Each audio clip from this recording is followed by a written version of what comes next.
To my channel cooking with mom. I am here with my new recipe जो कि है अरवी और चिकन। आज मैं बहुत ही आसान मेथड से और बहुत ही चंद ही मिनट्स में आपको ये बनाना सिखाऊंगी और बहुत ही मज़ेदार ये रेसिपी है, आप इसको ज़रूर ट्राई करें।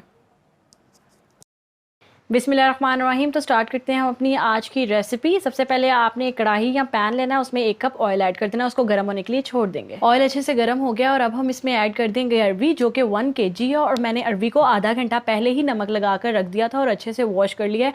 आपने भी ये काम बहुत एहतियात से करना है, अच्छे से इसको वॉश करना है ताकि इसमें नमक ना रहे। उसके बाद आपने अरवी को छोड़ देना फ्राई होने के लिए और तब तक इसको फ्राई करना है जब तक इसका कलर थोड़ा सा चेंज नहीं हो जाता। हमने अरवी को 4 से 5 मिनट के लिए अच्छे से फ्राई किया और ये देखें इसका कलर चेंज हो गया और अब हम इसे किसी बर्तन में निकाल लेंगे। अरवी को अच्छे से निकाल लिया और अब हम उसी गर्म ऑयल में ऐड करेंगे प्याज जो कि 2 अदद है और इनको मैंने बारीक कट किया हुआ है। इनको हम लोग फ्राई होने के लिए ऐड करेंगे ऑयल में और तब तक फ्राई करेंगे जब तक इनका कलर चेंज नहीं हो जाता और ये गोल्डन ब्राउन कलर में चेंज नहीं हो जाते। माशाल्लाह से ये देखें जो प्याज का हमें रिक्वायर्ड कलर था लाइट गोल्डन ब्राउन, वो कलर आ गया। अब हम इसमें ऐड करेंगे चिकन जो कि है 1 kg और चिकन ऐड करने के बाद हम थोड़ी देर के लिए इसको फ्राई होने के लिए छोड़ देंगे और तब तक फ्राई करेंगे जब तक इसका कलर चेंज नहीं हो जाता और जो इसका पानी है वो खुश्क नहीं हो जाता। आपने इसको फ्राई करना है बहुत ही लाइट फ्लेम पे। चिकन का कलर चेंज हो गया, जैसे ही चिकन का कलर चेंज हो तो उसकी ये इंडिकेशन है कि ये अच्छे से फ्राई हो गया। अब हम इसमें ऐड करेंगे 1 टेबलस्पून अदरक लहसुन का पेस्ट और 2 मिनट के लिए उसकी भी भुनाई करेंगे ताकि उसका कच्चापन जो है वो अच्छे से ख़त्म हो जाए। तो माशाल्लाह से चिकन और अदरक लहसुन का पेस्ट अच्छे से फ्राई हो गया और अब हम इसमें ऐड करेंगे स्पाइसेस। सबसे पहले ऐड करेंगे रेड चिली पाउडर 1 टेबलस्पून। उसके बाद हम ऐड करेंगे सूखा धनिया 1 टेबलस्पून। बाद हम ऐड करेंगे सॉल्ट 1/2 टेबलस्पून। उसके बाद कुटी हुई सुर्ख मिर्च 1 टेबलस्पून, हल्दी 1/4 टेबलस्पून। सारे स्पाइसेस ऐड करने के बाद अच्छे से हम इनको भून लेंगे ताकि इनमें जो कच्चापन है वो दूर हो जाए और अच्छे से हमारा मसाला जो है वो तैयार हो जाए।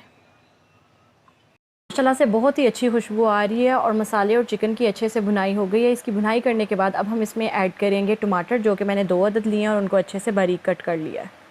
टमाटर ऐड करने के बाद अब हम ऐड करेंगे इसमें 2 टेबलस्पून दही और अच्छे से इसकी भुनाई करेंगे ताकि मसाला और चिकन अच्छे से मिक्स हो जाए। अच्छे से चम्मच हिलाएंगे और मसाले का माशाल्लाह से देखें बहुत ही प्यारा कलर आ गया और चिकन भी अच्छे से गल गया है।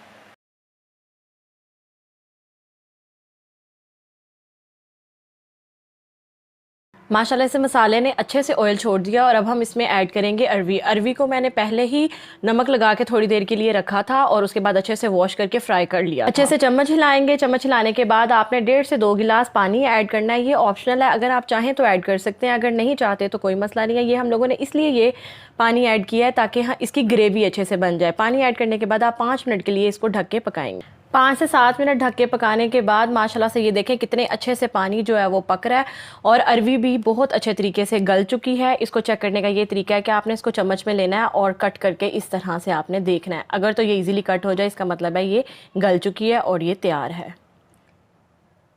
तो माशाल्लाह से हमारी आज की रेसिपी रेडी है और इसको करेंगे अब हम डिश आउट। माशाल्लाह ये देखने में ही बहुत लजीज और मज़ेदार लग रही है, आप इसको ज़रूर। इसकी टॉपिंग और खुशबू के लिए हम ऐड कर देंगे इसमें हरा धनिया बारीक कट करके और हरी मिर्चें इसमें ऐड कर देंगे। तो माशाल्लाह से ये है हमारी आज की रेसिपी की फाइनल लुक। आप इसको ज़रूर ट्राई करें, अपने फ्रेंड्स फैमिली के साथ शेयर करें और मेरे चैनल को लाइक सब्सक्राइब करना ना भूलिएगा। Thank you so much. Yummy. Thank you mom.